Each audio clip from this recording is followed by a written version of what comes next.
நாங்கள் செய்கிற வேலை ஈஸி, அதில் உள்ள கஷ்டத்தை சொல்கிறேன், கொஞ்சம் கேட்குறீங்களா?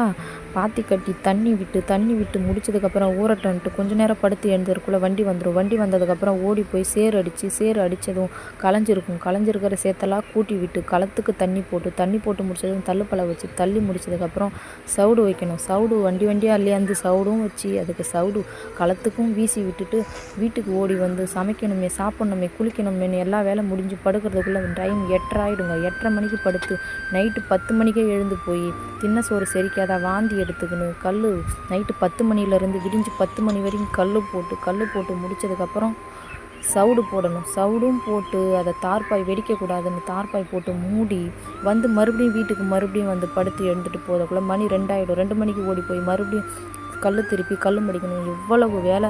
இதெல்லாம் ஒரு நாள் இல்லைங்க, தொடர்ந்து ஒரு 8 மாதம் செஞ்சுன்னா எங்கள் நிலைமை எப்படி இருக்கும் பார்த்தீங்களா மக்களே?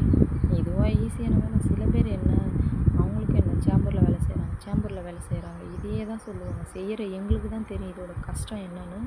ஒரு நாள் 2 நாள் இல்லைங்க, கிட்டத்தட்ட 6 மாதம் மழையிலையும் வெயிலையும் பனியிலையும் நாங்கள் கஷ்டப்படுறது எங்களுக்கு தான் தெரியும்.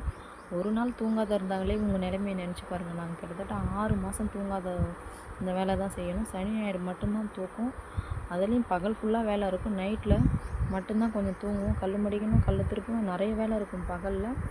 இதெல்லாம் ஈஸின்னு சில பேர் சொல்லிக்கின்னு தெரியுறாங்க. அவங்களுக்கு என்ன தெரிய போகுது? கொஞ்சம் எங்களை மாதிரி இருக்கிறவங்களுக்கும் கொஞ்சம் ஆதரவு கொடுங்க, சப்போர்ட் பண்ணுங்கள், சப்ஸ்கிரைப் பண்ணுங்கள் மக்களே. சரிங்க மக்களே, மணி 2 ஆயிடுச்சு. கல் மடிக்கணும், கல் திருப்பணும், கழுத்தில் வேலை இருக்குது.